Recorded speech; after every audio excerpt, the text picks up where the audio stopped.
Hey guys, the Chicken's here. We are back today with another home gym video. In today's video, what I wanted to talk about was why everybody should have, not a David Goggins, a belt squat in their home gym. So I'm going to talk about how I use mine for different exercises, why I have it, and everything else like that. So when we're buying home gym equipment, you know, it's kind of the same story, the same things we're looking for in all of them, right?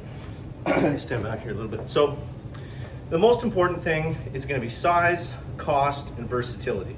So obviously the price is going to be a huge impact, a huge deal on whether we're going to buy something or not, right? I'm sure everybody would love to have, you know, a fully built out Rogue Monster Cave or something from Sornex, whatever, but you know, it's not always the case. So yeah, so there's the cost, there's the versatility. Now I want to make this video too because I feel like a lot of people don't talk about all the different things that you can do with belt squats. You know, it kind of turns into one of those things like when you're looking at gym equipment, or if you're wondering if something is worth buying, one of the major selling points is usually you can do other exercises with it. You see this all the time with like reverse hypers, or you know, any kind of standalone piece that's typically made for one thing. You know, the company likes to point out like, oh, you can actually use it for like, you know, X, Y, and Z exercises too. Most of the time, either of those exercises are kind of awkward to do on it, or they don't really work. With the belt squat, you really can do a lot of different things, and it really does work well. So I'm going to go over that in a second. And so cost, variability, and size. So, you know, obviously it's got a relatively big footprint depending on the size of your gym.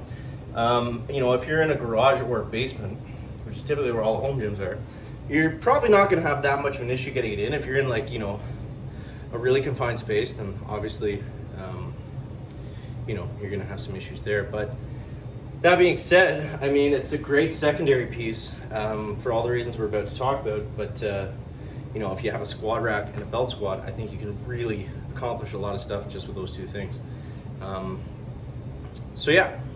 And also, I mean, as what it is, you know, an accessory piece for legs, you know, for hamstrings and for quads, it's very hard to get a cheap leg extension ham curl machine.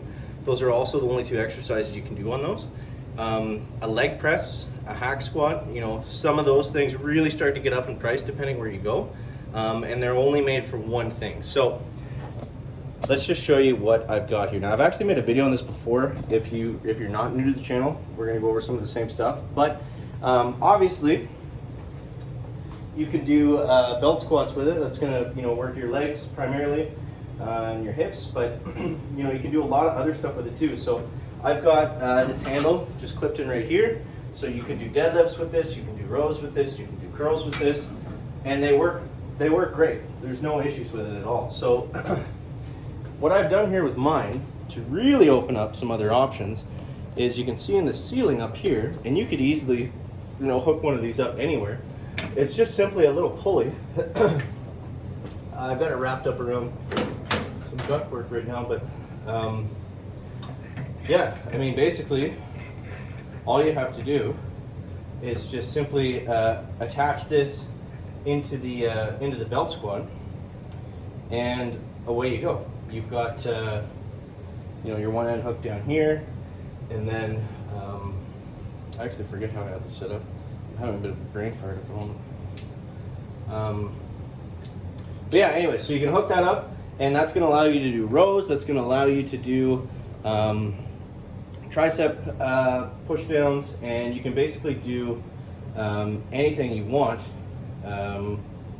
that you could do on a high pulley, you know, a high row, like kind of a functional trainer or whatever. You can turn it into, you know, whatever you need it to be, really. So I mean, you can do a lot of upper body stuff with it too, which is probably surprising to most of you, but yeah, and the deadlifts work great on it.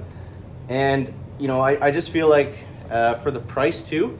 So this one is from Bells of Steel, and it is $1,000. I got it was listed at like $750, I think, a couple years ago when I got it. Obviously the price of everything has gone up since then, but for $1,000 you can't go wrong. You can't go wrong. And they're you know, they're all built solid. It's just like steel, and and bearings in it. So yeah, there's not that many moving parts or things like that that can go wrong with other cheaper equipment. I know Titan Fitness sells a belt squat as well. And I think it's a similar price range to the Bells of Steel for those of you in the States, but I love it. I love it. I was just doing, I for example, I hurt my shoulder. I got some impingement issues going on, and I can get a ton of leg volume done just with the belt squat.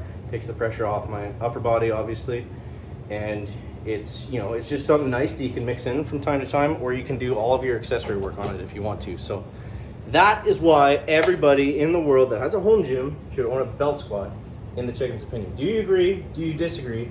I want to hear it either way. Let me know down below in the comments, guys. As always, thank you so much for watching. If you haven't already, make sure you subscribe to the channel, and we'll catch you next one, guys. Chicken out. Okay?